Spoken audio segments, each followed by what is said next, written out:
There are a lot of dangers in the Himalayan mountain range, and there are many times throughout this journey that we take our life into our own hands, and this happens to be one of those moments. I'm a man of untold bravery, and I will now make efforts to actually lay my hand upon the head of the Yeti goat. Very few people have done this and ever got away with it. I'm gonna give it a go.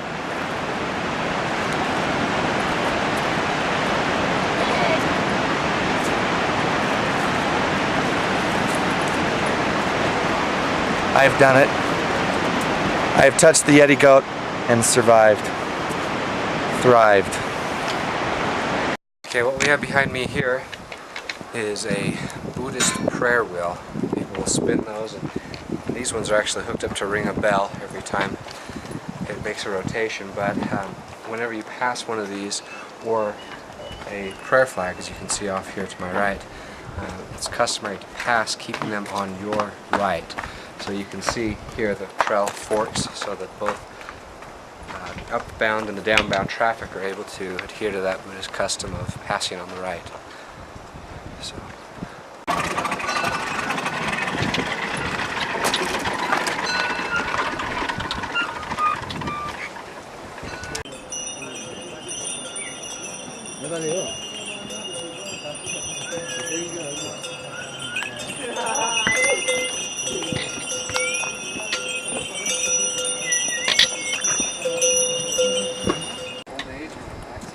I don't know what happens. If they're going to take it down or maybe post-mortem.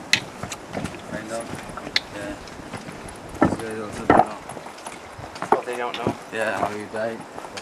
70–80% of the people that we do pass are locals, and they are always carrying something. Usually it's a load that looks incredibly too heavy for their body size, but they're always carrying something, including just recently, what did we see? A dead body. We saw a dead body on a stretcher, all covered up. The porters don't know how it died.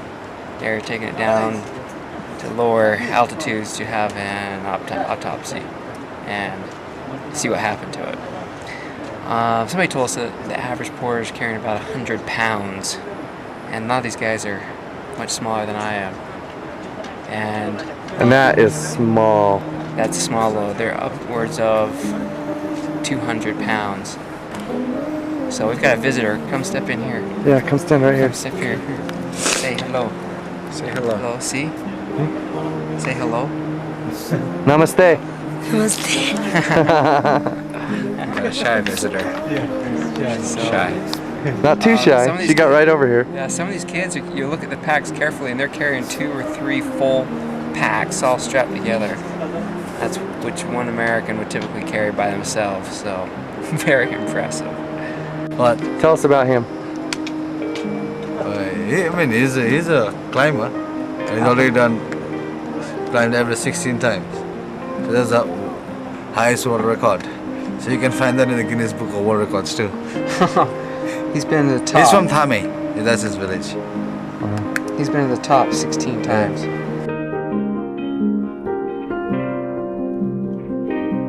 So come over, just be patient and don't worry.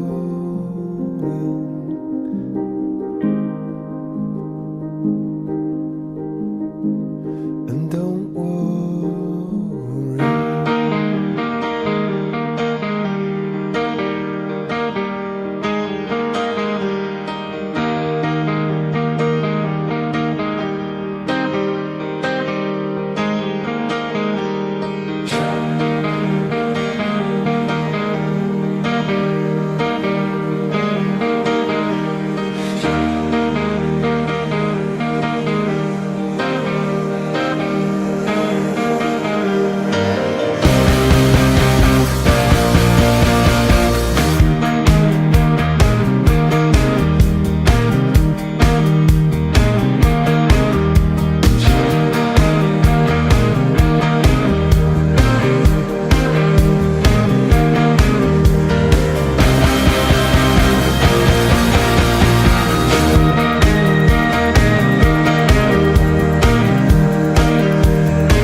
This is Namche Baazar,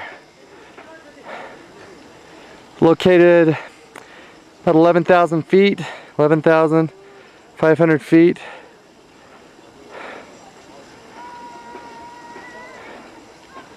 Beautiful.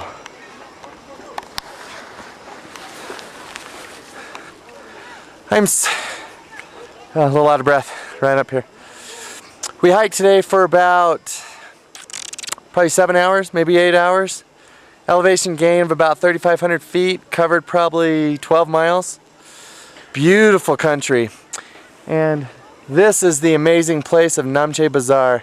It's a trading post for people coming from Tibet, also for the Nepalese and the Sherpa people. I think for the rest of my life, when somebody asks me, where's the coolest place I've ever been, this is got to be right at the top. Namche Baazar. Amazing place.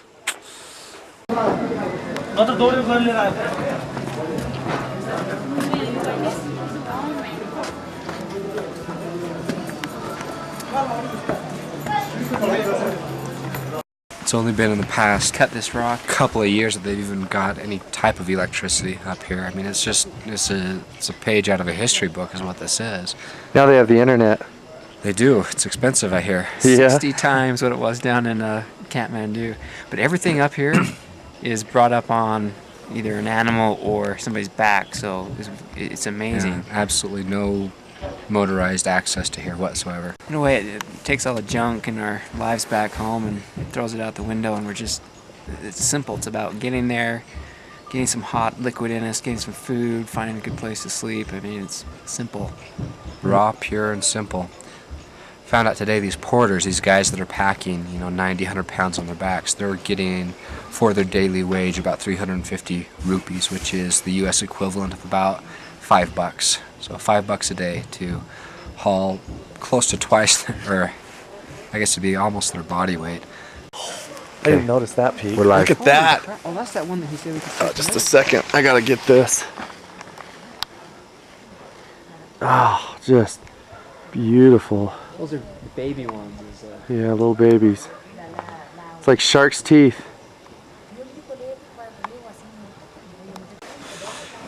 Located directly behind me are splatterings of yak crap. Now what they do is they put a glove on. I did find out they use a glove.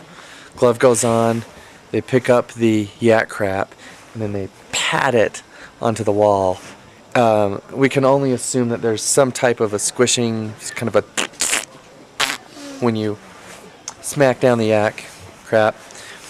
And then they burn it. They dry it here, and then they burn it, which gives me an idea for what my dog does in the backyard that may be useful to us.